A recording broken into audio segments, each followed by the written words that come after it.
Hey folks, this is Mark Maya, and I have a very special guest, Twyla Jones, today, a photographer from Florida in the United States, just down the road. Hey, how's it going, Twyla?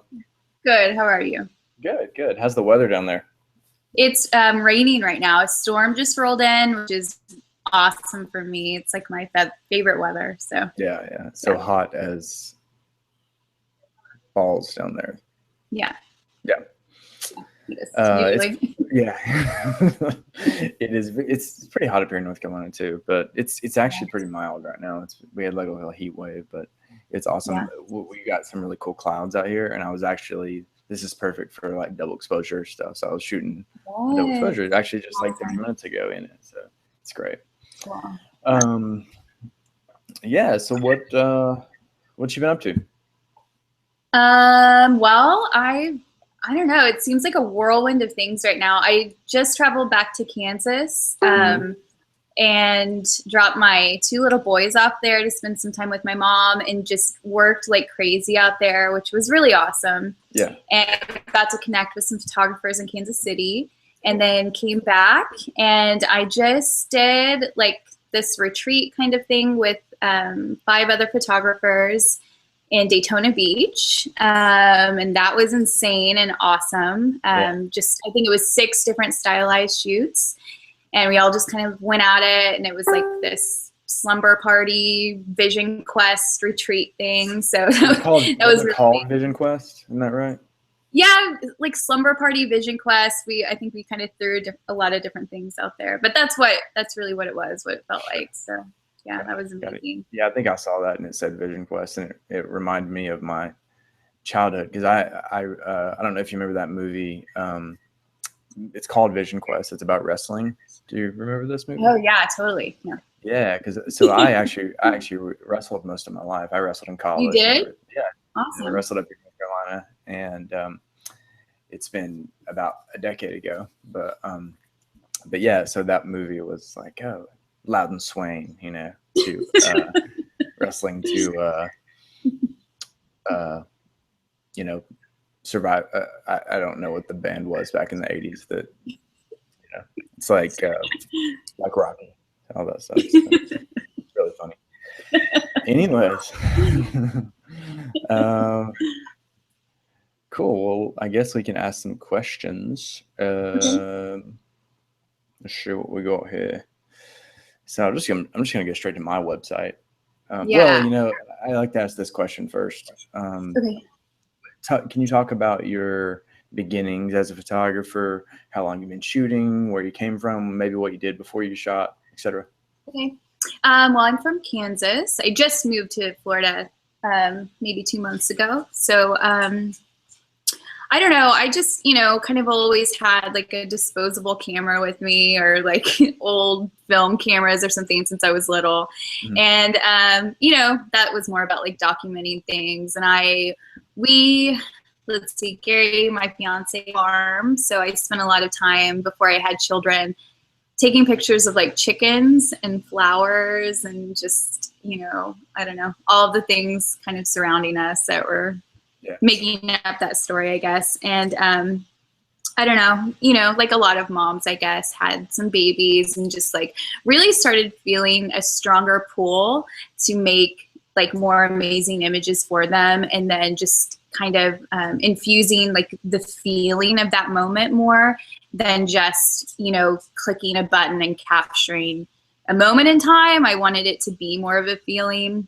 Sure. I don't know if I really recognized that back then, but I really wanted to do that. So I finally bought a camera, and this was like 2.5 years ago when I really, got a DSLR and started learning, and just really poured myself into education and, so I could know how to do it the right way. What are some big pieces of education that you found valuable when you started? Well, I started with books. I got specific about the type of camera I had because I didn't know anything. I didn't know, shutter speed or any of that stuff. And I knew that was important. So I started with that. And then I don't know when I thought, like, Creative Live was really amazing just to like kind of jump into, and you just had all these different types of education. So it was good to like learn a little bit about a lot of different things. And that's kind of, I think, how you find your place and what's really going to attract you. But also, I just think like no matter what type of photography it is, like there's something to be learned. I mean, if it's somebody taking pictures of drag racing or something, they still have something to teach me, you know? So I like it all. I want to hear like, you know, from everybody. Yeah, I was actually watching Creative Live this morning. I was watching Lindsay Adler, I guess is that her name? She's amazing. Yeah, she was just talking about posing. Like, you know, I was like, I need to, you know, get better at posing. You know, I think I'm good, but I need to get better. You know, so I'm just like sitting there on my couch, like, you know, just watching her. Yeah, that's awesome. You drinking some cold brew there? Yep, Stumptown. Okay. It's pretty good. I just tried it. I really was very attracted to the bottle. Yeah. So I got this morning. Yeah, we have one that has a bottle like that up here in North Carolina. It's called like Slingshot, I think. Slingshot. Yeah. Let me see where this is from. North Carolina, Slingshot. I don't know. Portland, Oregon, not local at all. Of course. Chris is from Oregon. God, they have all the cool things up there. I know. Except us, we're in the East Coast. You're we are. Me and you, and see who else have I interviewed that's on the East Coast? Sam Hurd and Ryan Brenizer, and I think that's it. That's the only East Coast. There's only 4 of us. There's only 4 reasons. Only 4 of us. Yeah. It doesn't seem like the East Coast, other than, you know, I know New York has a lot of photographers, but the East Coast up and down, it doesn't seem like there's a bunch of us. Well, there's Jeremy Cowart. He's in Nashville too. You know, but he's I mean, it's amazing being here. When I was in Kansas, I kind of felt secluded. I didn't have anybody I was able to talk to like in person about photography related things or just go out and do something with. So since I've moved here, I mean, the number of people I've met and the number of talented people I've met that I just can be friends with now, it's blowing my mind. And it's amazing just to be surrounded by so many creative people all the time. And I just feel like I have a revolving door of like these fantastic photographers right now. And so that's really cool.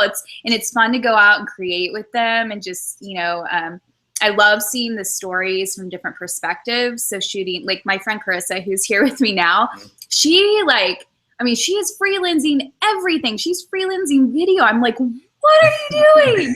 So like, I mean, I like to think I make these dreamy photos and then I see the stuff coming out of her camera and it's blowing my mind. So that's really awesome. I love all the opportunities here to do that. Right. And now people want to come see me because people want to come to Florida. Nobody comes to Kansas, which is beautiful. But so I'm really happy. Carissa's here from Missouri right now. Cool. What is? Oh, okay, cool. Missouri, Mizzo. Yeah. Is let's see. What's Carissa's last name?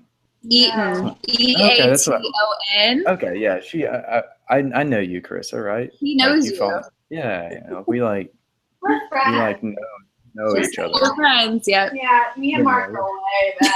Yeah, we're friends. Well, yeah, you said that, and I was like, let's see if this is this person. Yeah, Carissa. Yeah, I think you leave comments or something on my stuff often. Oh yeah, she does. Family is so cute. She loves your family. Thank you. Your wife is such a beautiful, happy-looking couple. I love it. I love happy people. Thank you. We need more of that. Yeah, for sure. I agree. Awesome. Well, so you're saying you bought your first DSLR 2.5 years ago, right? Yeah. That's pretty uncommon considering the level you're currently at. I mean, you're teaching with some of the best photographers in the world. How's that feel? Yeah, that's really bizarre. Like, I'm just blowing my mind. I have no business. I don't know. I have no business being there, but I also really really enjoy it. I started mentoring. I don't know, it's always been on my mind that I like hoped that for myself that eventually I could get into education and helping people. And then it just started happening, and it's crazy to me that it's happening right now, but I just jumped right in. I know I have stuff to share. Are you a good business person or something? Like are you really good at business? Are you really good at business? Like, I mean, we'll see. I have ideas, you know, I have ideas and I do them and they seem to work, or, you know, like people have responded to some things. So I just try and do what makes sense. And I'm my ideal client. So that helps. Sure. You know, I do things that I know that I would respond to or be into. So that makes it really easy, kind of. Sure. I mean, not everything works, but sometimes although on the flip side, a lot of the photographers that I work with have that being the struggle, that they want to attract their client by being themselves and doing their own thing. And, you know, they're like, man, I want people that already like what I like, you know, and that's a struggle. Yeah, it makes it so much easier. It's taken me, like, I would say the better part of 3 years to get that happening. Yeah. You know, so I think that's kind of uncommon, but that's really exciting that that's worked out for you. I don't know. That's wonderful. But yeah, I mean, I shot for a long time, posting every day, and you know, it's just takes a long time for most of us. So yeah, that's cool. Is it annoying? I feel like I'm annoying. Oh God, no. It's just surprising. It's not annoying at all. I think it's interesting. I think that's why this is interesting, because it was the same way with Alice the other night. I mean, she's only been shooting 4 years, you know. She was a hair and makeup artist, you know, before. So it's like I love the different backgrounds of all of us. And I know it's so interesting to find out how people get here. I love all of the different stories. It's one of the most level. Everybody has the opportunity, I think, you know, it always, we all have opportunities to progress and move forward, but photography is an interesting thing because every single person does have the opportunity to learn it very, very quickly if they're willing to spend the time. I feel like we just, as like a photography community, are advancing at such a ridiculous rate just because of the access we have to see each other's stuff, you know? And then it's like, I mean, so inspiring all the time. And then just like raising it to another level, like literally every single day. For sure. Yeah, I agree. And then, you know, for us as educators, that creates a whole new business for us, which I love. You know, that's great. But you know, because it brings in droves and droves more people, because that simple thing is so appealing. Because they see one photo and they're like, "Damn, I want to do that. I can do that." You know, well, and for me, one day I just realized, like looking at some photos of, you know, photographers that I admired that just seemed so amazing. Like, I just realized, like, we are using the same tools. I'm so capable because I have a camera, and that's it. Like, I mean, that's all anybody's doing. So you seek out locations that speak to you, and, you know, clients that speak to you. And if it's not clients, like, you find the people that do, or like that have the stories you want to tell, and that's it. And you can make like amazing things. Yeah, for sure. I teach a lot of teenagers, and it's interesting because one of the things that I teach them is just being there with a camera in your hand over time is how you really get better. Like, I can stand up and teach the exposure triangle and teach all my little tricks that I do all day long. But at the end of the day, it's the person who kept shooting all day and the next day and the next day. And, you know, that's not really something you can teach. You can't teach me carrying this thing around all day, you know, just. Well, and I really think that eventually it just becomes more of a feeling, you know, like you're not trying to like get someone in, you know, a third of the frame, or, you know, underexposing on purpose, or I don't know, like even editing, it just becomes more of a feeling than like this technical thing that you're talking about. But I think for me, it has helped a lot starting to educate people and, you know, kind of let them in on my process, I've learned a lot about myself and why I'm doing what I'm doing. Can you, what's one big lesson you feel like you've learned from that? Let's see. I think like I really love like going into the posing and directing. Like I kind of split them up into classes. So I'll talk with people about editing or about posing and just the philosophies like behind how I'm directing someone to, you know, kind of get a different story out of them. I didn't realize a lot of like the why for myself. I was just doing it, you know? So talking through that has really helped. And seriously, talking through that with other people has inspired me to like do different things with my posing and just learn new, I don't know, like make up new different ways to do it. Right. Yeah. For sure. I'm gonna run to my blog and ask you some questions. Let's see. Okay. This one, Ashley actually asked this yesterday, so I'm actually gonna go to her first. She said, how did you get from where you are to where you wanted to be with editing? And she says that she's struggling getting to where that she wants to be, and she really admires your editing. Thank you, Ashley. I just work really hard. I take pictures all of the time. Like sometimes I'm taking 2,000 pictures a day and I edit every day. But really, I mean, I think it just comes down to recognizing what it is that you like in a photo and the things that you don't like in a photo. And I mean, a lot of that's going to come down to lighting so that you're happy with an edit. If you have good lighting, it doesn't matter what edit you put on that photo. Like it's going to look good. So then you're editing for more of a feeling, I think. But, you know, once you've got all of that nailed down, I think just like really recognizing what shades of colors and tones that you're liking in a photo, and you can take out anything you don't like and you can add or, you know, bring attention to anything that, you know, really is, I don't know, turning you on about that photo and, you know, telling a story to you. Yeah, I mean, whenever I discovered, you know, number one, the tone curves, but number two, that you can do those type of things with your not just your general saturation, but you can control every single color, how bright it is, you know, every hue, it's wild, and yeah, one of the big people that really inspired me to do that was Victor Heimke. Do you know him? I don't think so.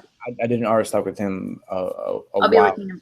I'll watch it. Okay. Yeah, watch it. He said something that really inspired me to spend more time. He says, you know, he creates his own presets. I was asking him because I love his look. I love his work so much, and I'm really inspired by it. And he says, you know, he's spent like 20 hours on one of his presets, you know, and I'm just sitting there thinking like,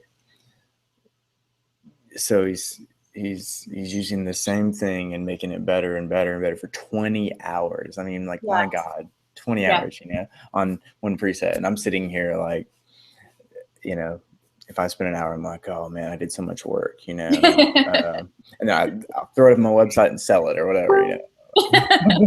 And people buy it, but I'm just like, you know, it's really, it goes back to that, you know, you just got to spend time with something and don't be afraid to move those sliders. That's really all it is. Yes. And take it to the max. Like I tell people that all the time, like go to 100, go to negative 100. You know? Yeah. Just see what happens. Don't pay attention to the numbers. For sure. Yeah. I agree. Let's see. Somebody else says, so this is from Kristen. She says, first of all, she loves your work, but she's intrigued by the dark moodiness of your photos, and she's wondering, is this post process or is it in camera? She's from New York City. Hey, from New York. I mean, it's how I'm shooting for sure. And sort of the locations and lighting that I'm choosing for a photo. And then I'm able to like, I don't know, reinforce those things through editing, but it's much more about getting it right. And a lot of people do ask me if I'm like underexposing on purpose and things like that. And I'm not. I mean, you can do you can do all of that with a correct exposure. You just need to take, it's just good lighting and proper exposure. Yeah. And then you can pull out any of the details you need to from that photo. So that's all I really care about when I'm shooting, to get all of the details. I don't want to, for the most part, I don't want to blow anything out, because I want that to be part of the story of the photo. So that's how I shoot. That's what I'm thinking about when I shoot. Yeah. Right on. Thank you. We kind of talked about this already, but Callie asked, how do you personally attract the right kind of client? She says she's been struggling with it for a while. She says, do you think where you live affects your success? Because she lives in a part of the country that has a very lower standard of living, and everyone wants $100 sessions. Yeah. Well, I'm from a very small town, Parsons, Kansas. I think the population's around 10,000. So I don't know if that's, you're much smaller than that. But there's people, from surrounding cities as well, and people that appreciate good photography or art or anything like that are willing to travel, or like you should be willing to travel if that's important to you to make, and those opportunities aren't there for you. But I found in, a small city like that, there was plenty of opportunity to do that. And it's just most important to only show the work that's really speaking to you. Like, I don't show photos of posed families looking at me and smiling. Of course, I make pictures like that for people because they want them, and that's important. And I'm doing this to make them happy as much as myself. But I'm only showing like the moments that really speak to me, because that's what I want people to come to me for. So, only show that kind of work. And then that takes time. I do the same thing. It just takes a long time to be like, oh, I know that I can go in and give myself this chunk of time, flip through these photos, and I know that I can choose my blog photos now. I know that they're going to be the ones that I choose, and in the beginning that takes time.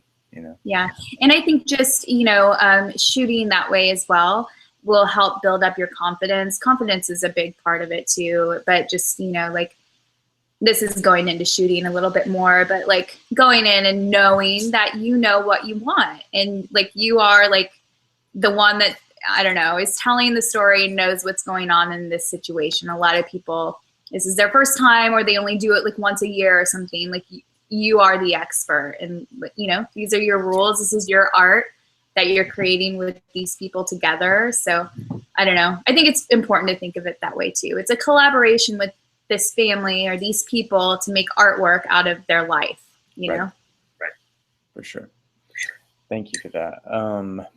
Let's see. I'm going to go to one of my questions. Let me see.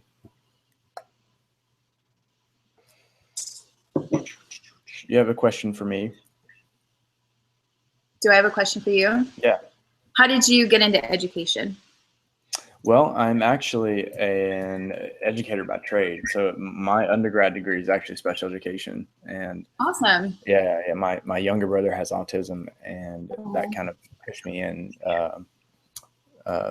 about 10 years ago into the education field. And then I realized pretty quickly after I started doing that wasn't something that I wanted to do full time in there. So I hustled through a few different teaching positions, and so I've been doing it for a while now. But what's interesting is I actually one of my first jobs, I worked with kids with disabilities, but when I started my master's in media production, I started doing participatory photography with them. Participatory photography is just working with other people to make art. It's people do it often with third world countries. I think that what's that one movie about the woman, or it's a documentary, woman who went to India and did photography with those kids. Was it wild? No. I don't watch enough movies. Let's see. A movie about a woman that goes to India for photography. It's a documentary. I know, it seems like a thing you would watch. It's been a while ago. It's called Australia? No.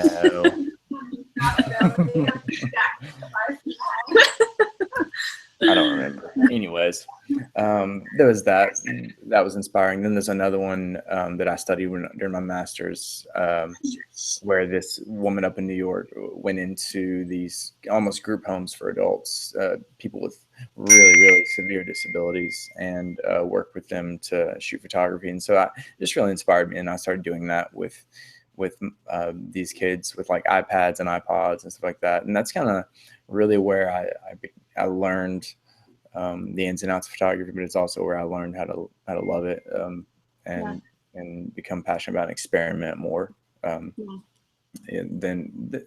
other people, it seems like, because it was just like I don't know what the hell I'm doing, but I'm teaching it, and it was strange. So, but yeah, anyways, that's how I got into education, and then it's just kind of built from there. You know, it's become my forte, and along with my work. So, you know, when I first graduated from my master's in media production several years ago, I started teaching adjunct at the university. I graduated from teaching other teachers how to use cameras in the classroom, stuff like that. But yeah, that's kind of how I got started out there. Awesome. Yeah. I did not send you the. Carissa says the McDonough sisters is the film about India. Is that right? No. Nope. It's. I feel like it has the word red in it. Okay. Yeah. We'll get it by the time it's over. Yeah, for sure. Yeah. Okay. Let me go. So let's see. Can you talk about some embarrassing stories from when you first started out shooting? Okay. Yeah. It wasn't too bad, but I started off like with off-camera flash in the woods. You know, like I don't know how that even happened. I started reading the Strobus, and so I bought everything they told me to do.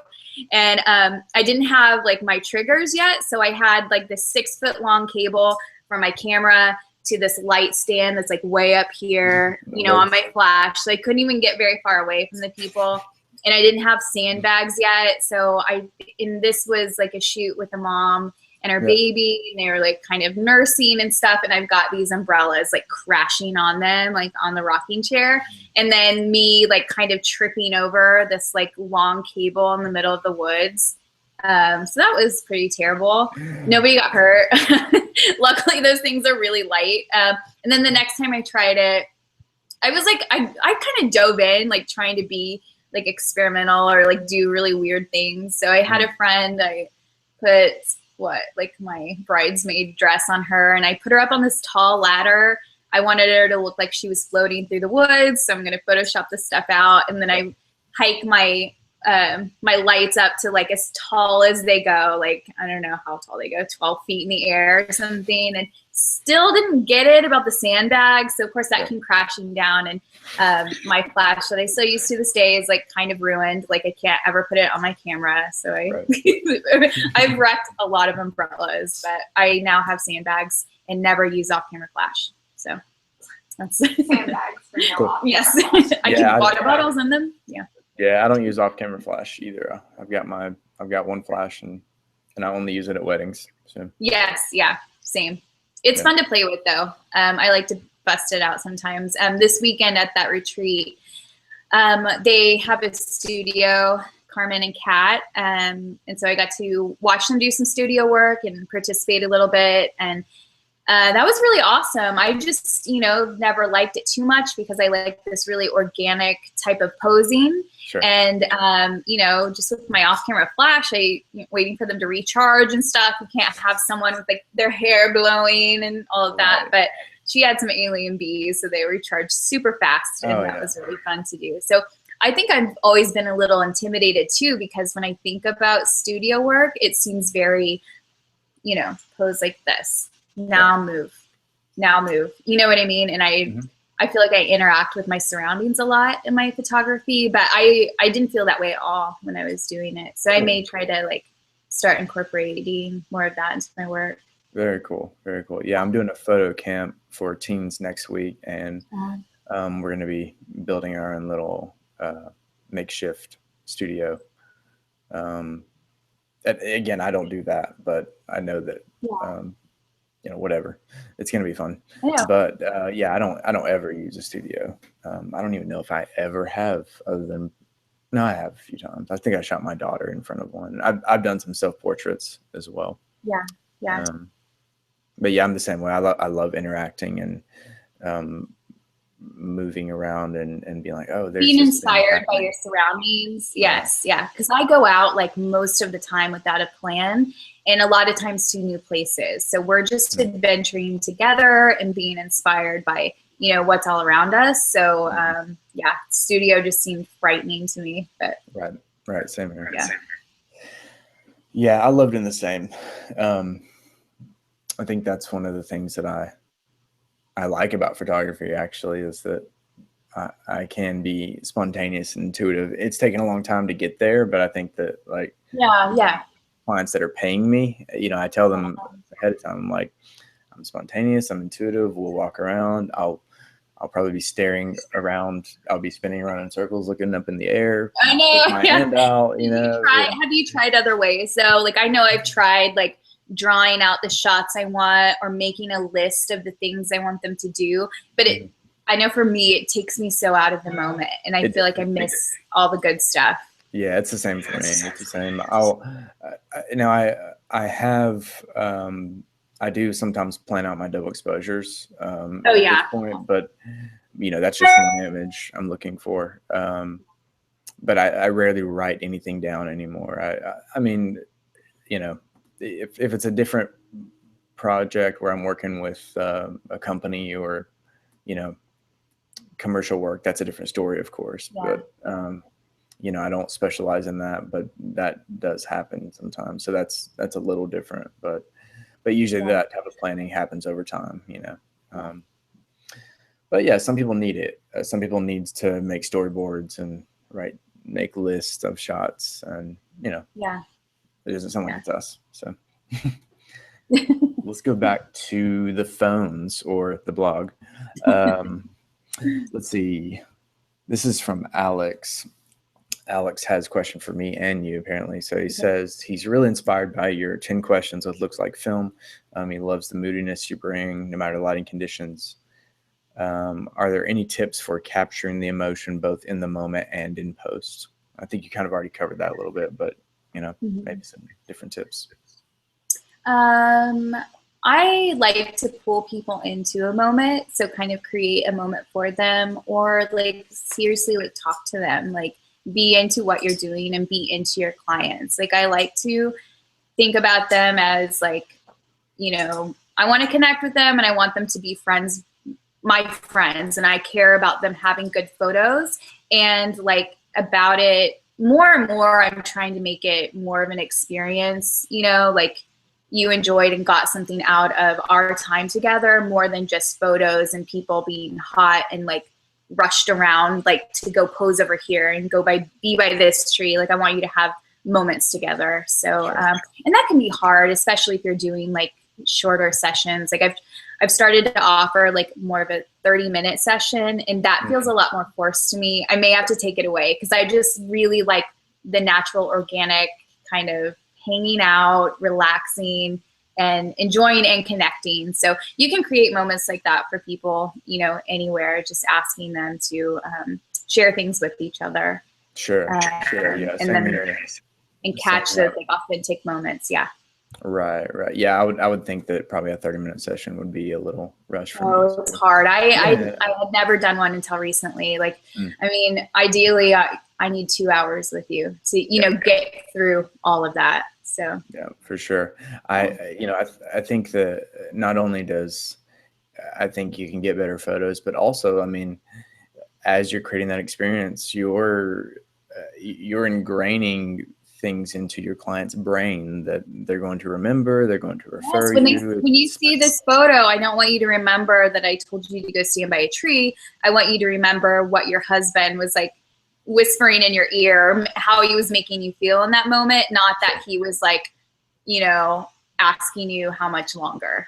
Sure. Exactly. Yeah. And that's the type of stuff how you build a brand, I think. At least that's what I do, and it sounds like that's what you do as well. But yeah, I think the rushing and the cookie cutter and the formality of some photography sessions kind of can take away from the art of it. And over time, you know, you start attracting the wrong, or well, at least for me, I would start attracting a client who just wants photographs, right? Like I don't want a client who just wants photos. Like I want a client who wants art.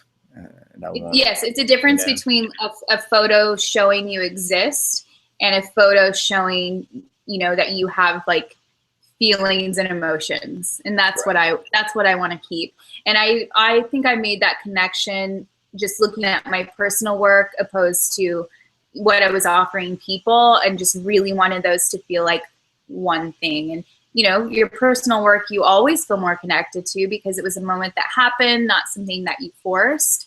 And so I don't know, creating an environment like that for clients, I think, is just the ideal thing to do. For sure.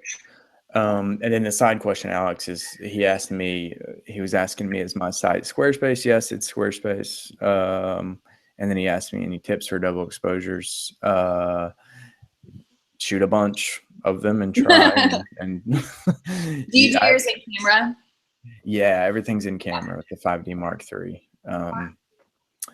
I've tried to do a little bit of Photoshop work, but I just can't get that look that I like in there. Some people do great with Photoshop, combining image. I just can't get that look. It's just I love that this thing creates a raw double exposure, you know. So like you shoot Canon, right? Yeah. So when you take one image, you get to see it overlaid as you're shooting for the next one. Is that right?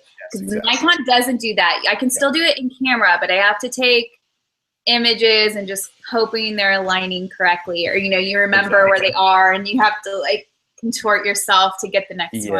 Yeah. I did one of my photo field trips where I go out with other photographers and a local model, and I show them my processes and just teach them. And he had a D750, and we had to do that. We had to deal with that, and we were just like, okay, I think your portrait was this part of the frame, so let's on the next shot, let's try to match it up. But yeah, with the 5D Mark III, it gives you like a ghost image of it, and it's just, they're an experiment. That'd be amazing. Too deep though. I can't switch. I could just get like a double exposure camera. I'm just gonna have a Canon just for that. You could. I love them. I love making them. I don't do it often enough though. Yeah, it takes a lot more time.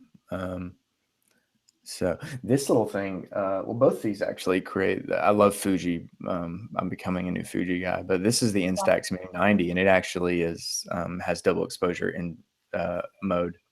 I'll just get that thing. For an instant camera, it's like $100. That's cool. I like that.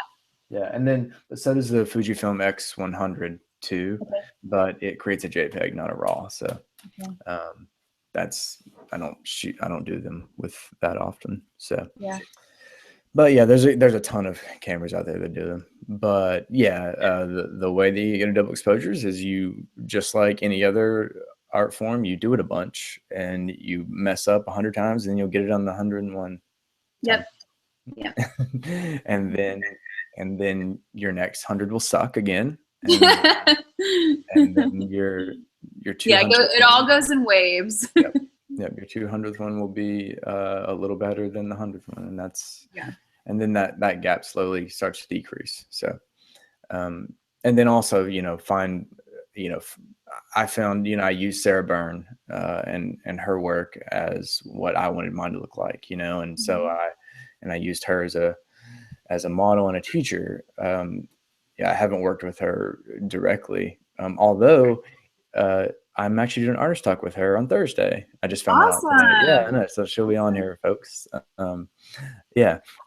But her techniques is what I've done.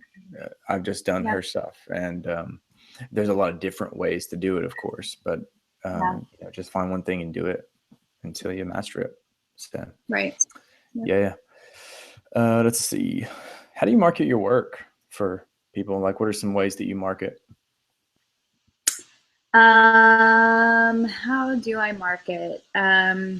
I guess I would just want to go back to my answer before, just showing like the stuff that speaks to me and that I know would attract me, just like make me like need to hire me. Yeah. Well, I mean, maybe more specifically, like what platforms are you trying to use as channels to? I use Facebook, and I mean, I started just with Facebook, and that's how I got any work ever. And that worked really well, even just in that small town. And then Instagram, of course. But I think just being, making an effort to be active and just make like genuine connections with people, like just be interested in what you're doing, and sharing with other people, and knowing that you always have something to learn from everyone else. So, but I mean, you have to get your work out there for it to be seen. And those are probably the best. I play around every once in a while. I'll dump something on Ello. I still have an account over there. Yeah. I did that Flickr, 500, what is it? PX, whatever. But really, I only hear of things from Facebook and Instagram at this point. And then I really have been making more of an effort to do things with my website. So I just designed a new one, I think a couple weeks ago, and have been trying to drive more traffic over there, and really have it be a landing place for me more than Facebook has been in the past. Sure. Yeah. Right on. Yeah, same here. Let's see. Where do you think photography is going in the next few years or several years? It's changed pretty dramatically since you've started shooting even. Yeah, can you imagine? I just like seriously, and even just for a person, like where you end up a year from right now, like where I was a year ago, I would never imagine I'd be like talking to you right now, right here, right. And even like, I don't know, that people are interested in how I'm doing what I do. That's insane to me. So I can't imagine just for myself what I would be doing in a year, but let alone like the industry. Like, I mean, it's incredible the things that photographers are doing right now. I'm like blown away, like just by the amount of talent. And I think it's awesome the more people that get into it, because it's such a satisfying medium that and especially with digital, that you can go out and like take some photos in an afternoon and have created a thing so quickly, that can like just speaks, I don't know, volumes, or tell a story like in this one photo. And it exists, and it can exist forever if you get it printed. Yeah, for sure. Or a long time, I guess. Yeah. Right. I'm actually just finally printing some of my double exposures, and I'm actually having my first gallery show next amazing. month. I know. I can't believe that I'm doing that. It's so strange because like I'm so glad. That's awesome. Yeah. I mean, are they going to be huge? Starting off, no, they're not going to be huge. I already have some, like I have that one, and that one. That's actually really cool. I love those. And those are, I think those are like 12 by 12 prints or something, in 20 by 20 frames, so, awesome. I'll probably just do a little smaller, just because this is the first time I've ever done it, and they're freaking expensive to get like gallery prints and frames. It's just like, I'm like, God, I have to drop $1,000 to get like 10 photos, that look good. I know. Will you be selling them? I mean, ideally, yeah. I don't know what will happen. It's in a local yoga studio here in Durham, North Carolina, that was interested, because I combine nature and portraits with my double exposures, so they are. Yeah, that's such a good place for them. Yeah. I just did some cold emails, and I was like, hey, I have this stuff. Would you be interested? And they're like, yeah, that'd be perfect for our thing. I'm like, oh, I'd never thought of that, And they're like, with, I don't know. Whatever. It makes sense though. I don't, Well, I want to say like along those lines, I think going back to the marketing question, that's a really good thing. Like find places that you think are a good fit for you or that you're attracted to, and like don't be scared to send them an email. I mean, the worst that happens is they never respond or they say no, but you may open a door to like work with some amazing people, and business owners are like really great to speak with and like be involved with, Yeah, just to have your photos in their store or be photographing their products can open up like a whole new group of people that you're exposed to. Yeah. I mean, I think that cold emails are so important for us as photographers to be doing weekly. Yeah. I mean, I try to send multiple cold emails to just an idea. Like I love just finding someone who's supposedly connected to something and just sending me an ask. And I think that's how we got connected.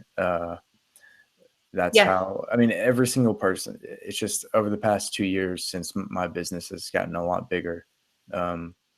That's how every big thing has happened to me. It's just a simple, just asking. I've got to shoot. Making yourself available. Yeah, for sure. And just not being a dick about it. And don't be a dick. So, don't be a dick, dude. I've got to shoot some really cool musicians just by like emailing them and asking them that just I just scroll through like our local magazine and musicians that come through town. I'll like go to their website and cold email them, and lo and behold, like I have these really big names now on my website that I've shot. I did a 10-minute session with, and no skin off my back. Yes, it's all it takes. And no skin off my back to give them those photos. I don't care, and like use them, please. And but it's good for my SEO, and it's cool to meet these really neat artists So I mean, it's being tenacious, having a little bit of guts, and not being scared to be told no. I mean, I think I just interviewed Dylan Howe like last week or something, maybe. What'd she say? What? Calcutta's Red Light.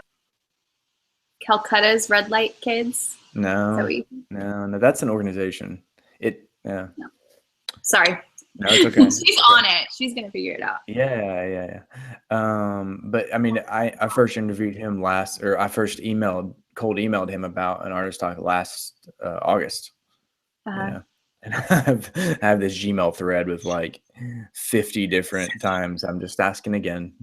That's hilarious. It's on my back to go back into Gmail every 2 weeks and be like, hey, Dylan, just checking back in. Yeah. So I mean, just being okay with that.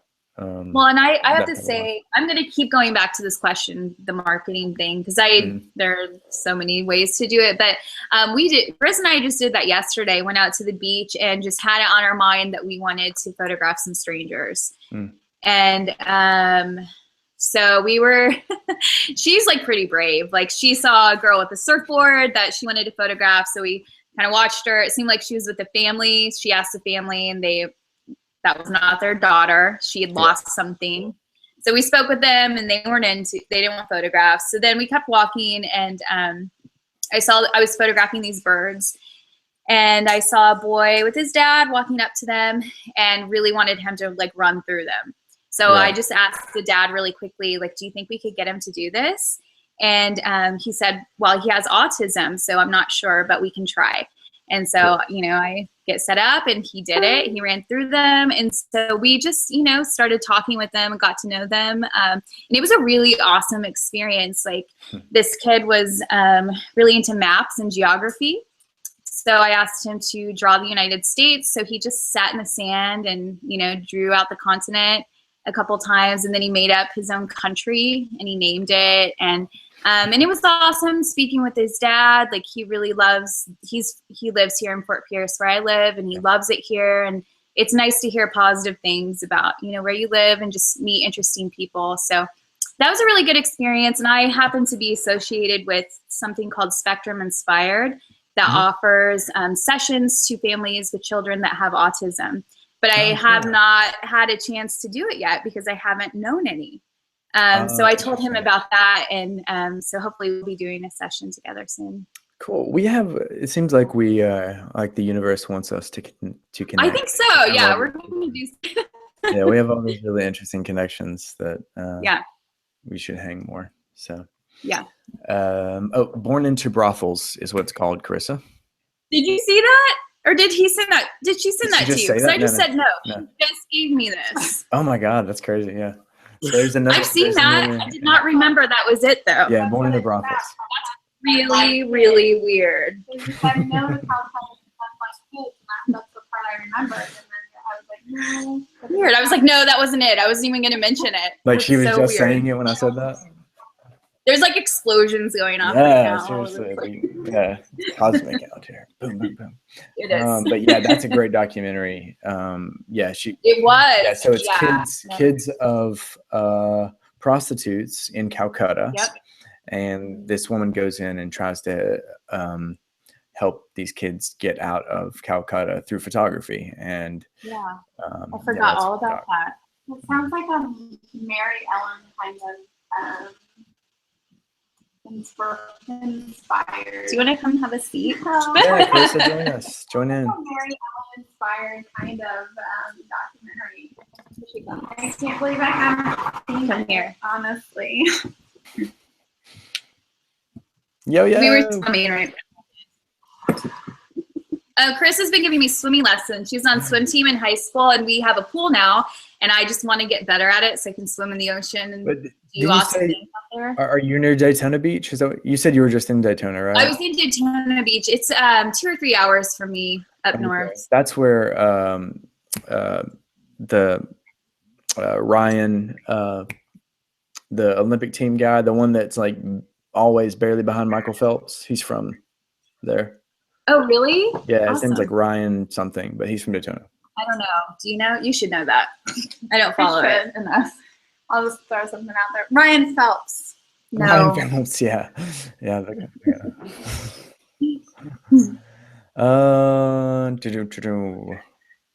Let's see. That's all the questions from my website. Do you have another question for me? Do you have a question for Mark? Okay, I was kind of listening in. Really bad. She's been researching this movie the entire time, so she's not saying anything. I don't know. You said you were into education, and that's how you started. And you have. Do you feel like your brother with autism like really touched your employer? She's been crying a lot this weekend. Do you feel like it's really touched you and changed you, made you a softer person to other people?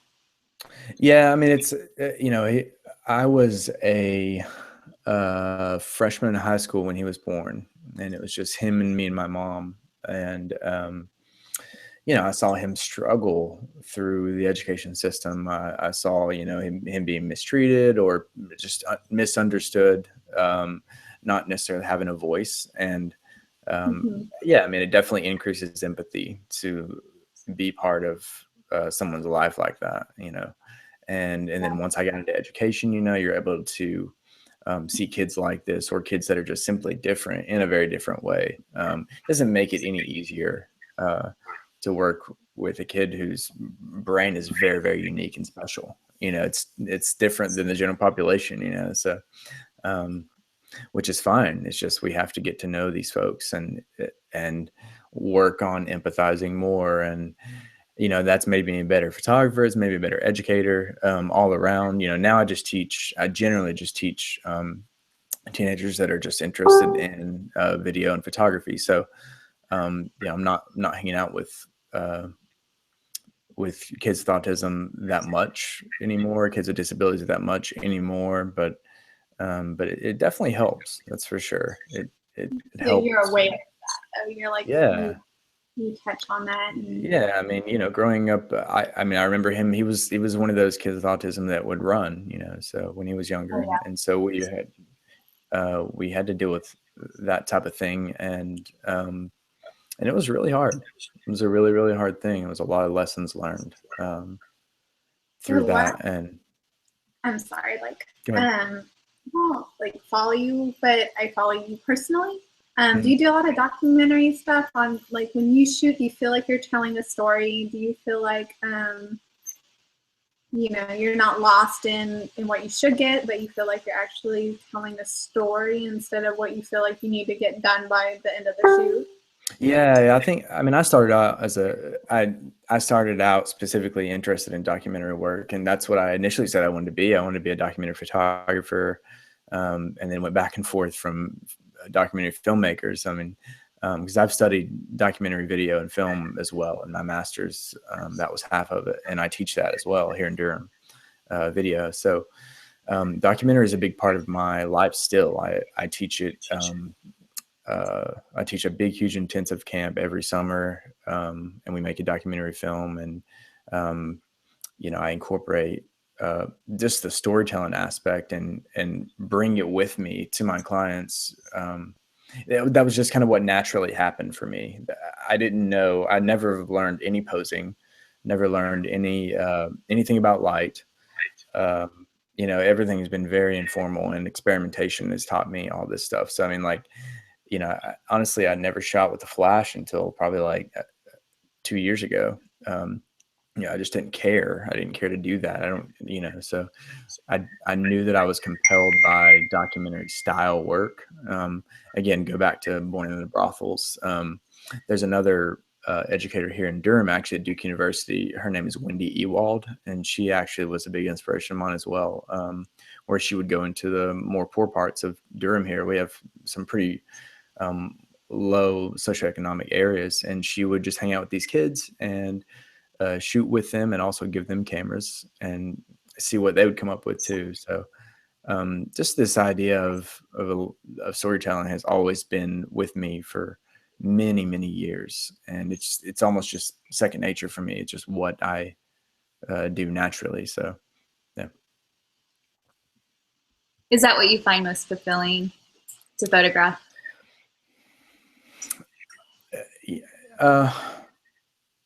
I mean, I guess so. At this point, I think it's important that every image that I show does tell some type of story, and that story can be interpreted in my audience's eyes in any way that they choose. But it's always been very, very important to me to have something that's compelling about an image, always from day one.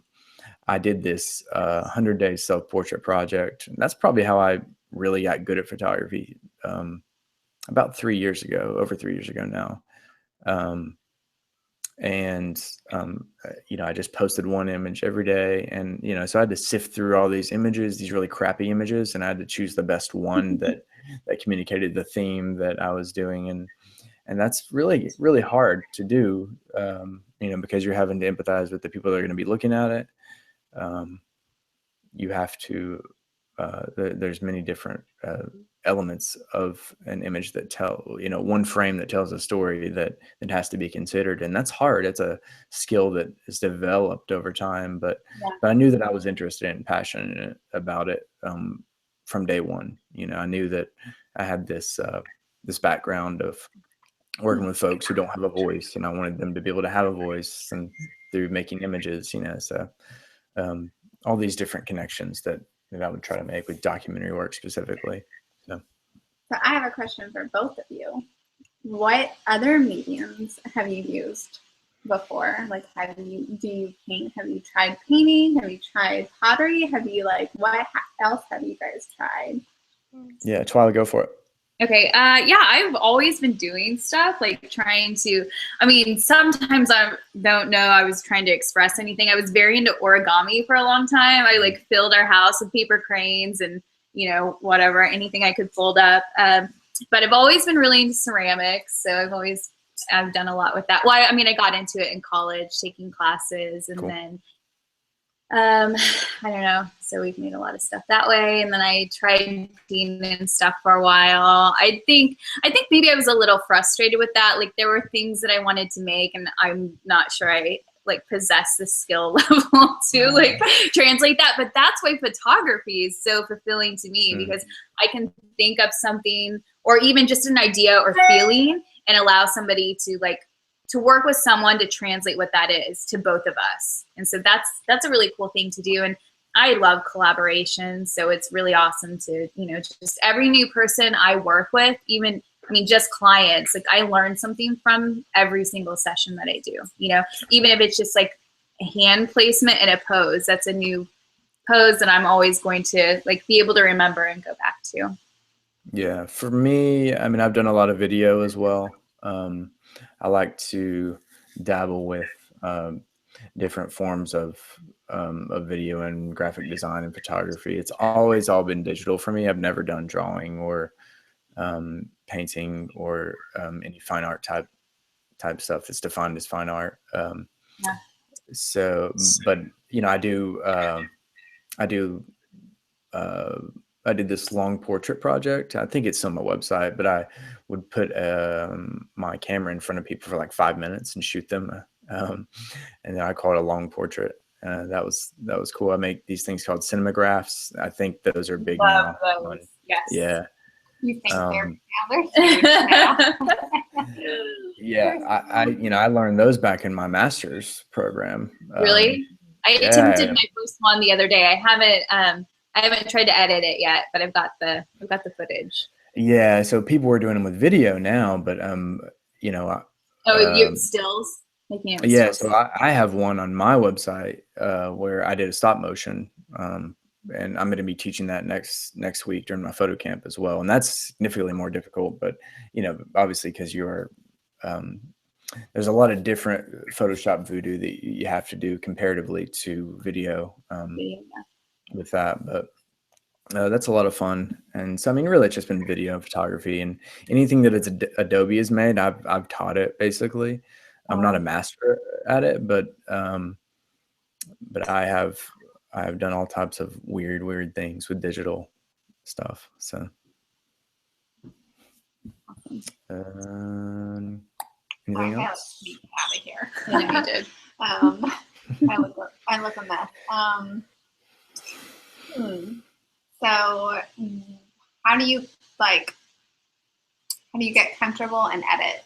What's your what's your edit setup? Yeah. What's your music? Where do you go? Yeah, I mean, in the beginning, it was based solely off emotion. Like a few years ago, I would drink while I was editing, and I would just be like, I'm just gonna in the evenings, And did you ever wake up in the morning with people with like bright orange skin or like ridiculous? Maybe not drunk though, yes. But like just late at night, it's like getting too late for you to be doing anything. Yeah. Yeah, so I've basically stopped doing that. But in the beginning, it was still off emotion. I bought the Visco presets years ago, and just was like, oh, I love how this feels, whatever. But I never really was. I wasn't confident enough to go over to the sliders, and hang out there. And I just disciplined myself and was like, I really want my photos to be better. I want my editing to be better. So I need to discipline myself. Number one, to post every day, like edit every day, edit something every day for a long time, spend 20 minutes on a photo before I go home, in daylight. And I mean, that type of discipline it's hard because after you've posted for a year straight, you're like, you're kind of sick of it. You kind of just want, I don't know, especially in the beginning, take breaks and live your life. Yeah. Every once in a while. I've been doing a little bit more of that lately, but do you have any trouble with your work-life balance? I know you have a family. Do you try to keep it between I work from 8 to 5 and then after that I'm with you, or? Yeah, I mean, I try to during the normal year. Summers are very different, but during most of the year, I do have a very 9 to 5 type schedule that I try not to work during dark at all, in any way. It's really, really hard. I used to really struggle whenever I was hustling more. But, now I have more business, so it's a little easier. The hustle is a lot of work. Yeah, so now it's the thing that I have to stay away from is checking my email multiple times a day and responding and being like, it's okay to wait, 24 hours to respond to an email, or or same thing with Facebook, because Facebook and Instagram have become a lot more popular with me, and my email is happening more often. So that's something that is actually fairly new. I'm getting so much more contacts and people wanting work, and so I'm just trying to figure that out, and that just takes time. And and giving myself grace and giving the people around me grace, and just being realistic and, not freaking out about it, and being okay with the way things are and what you have as a human. We're not these special beings, because we're not any different than anybody else. Everybody's human. We're all worm food eventually. So so it's very important to keep in mind, I think. If we just keep that in mind, the email is not that big a deal. Like our bride that wants more photos of grandma, sorry, it's just not that big a deal.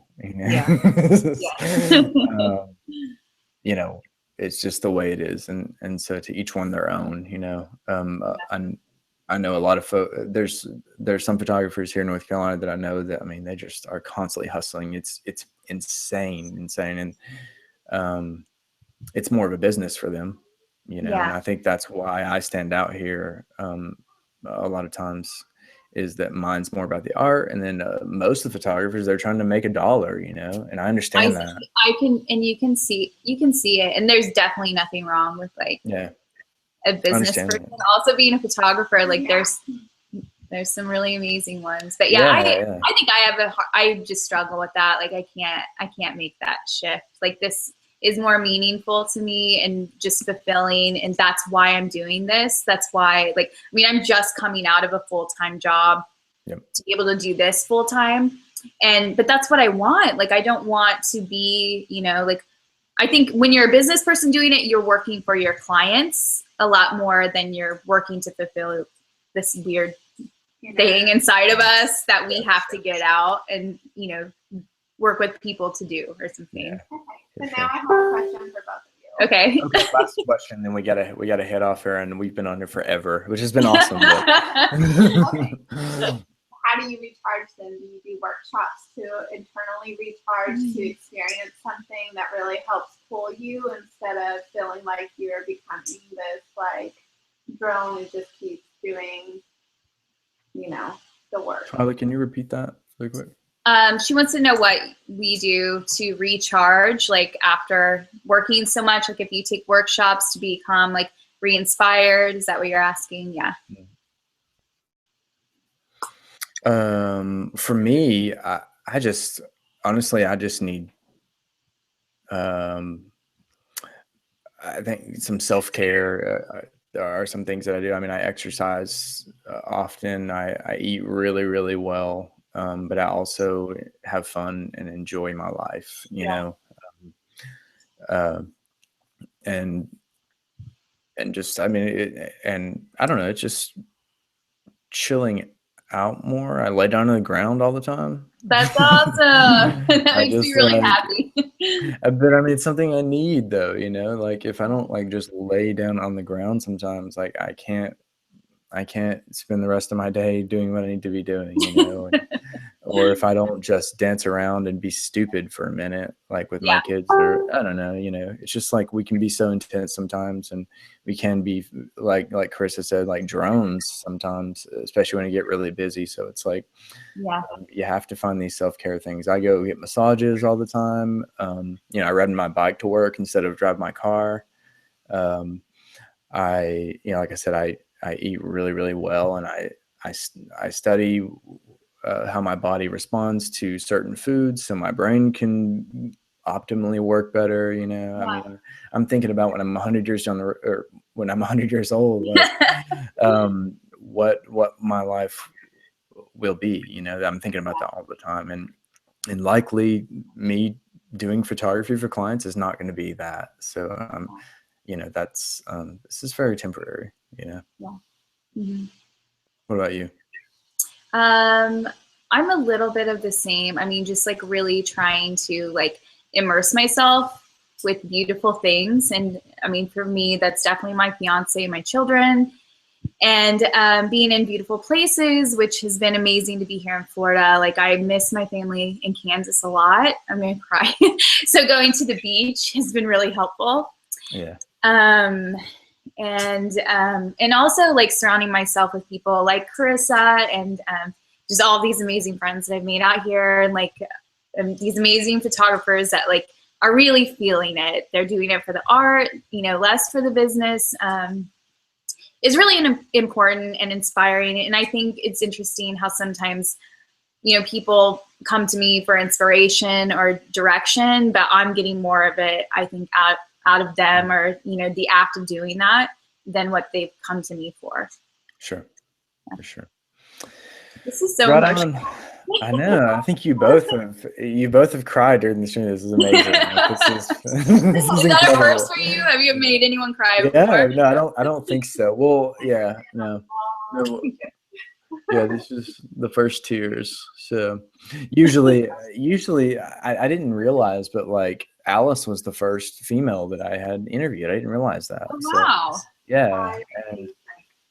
And, so it's definitely a different interview with you guys for sure, with you ladies, and then I have Sarah on Thursday. It's gonna be cool. Awesome, you're on a roll. I know. I have this chick thing going. So awesome. Well, Alice, thank you so much. Carissa, also thank you so much for joining in. And if you are on my blog, my website, you can follow Twyla.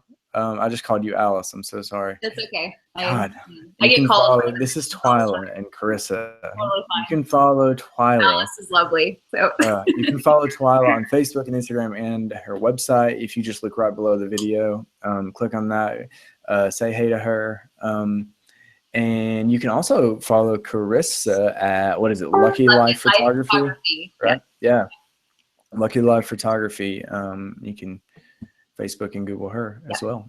Thank you guys so much. Y'all are both amazing, and I hope you are too. Y'all have an amazing day. Thank you so much. Thank you. It's our pleasure. Awesome. Have a great day, guys. See you.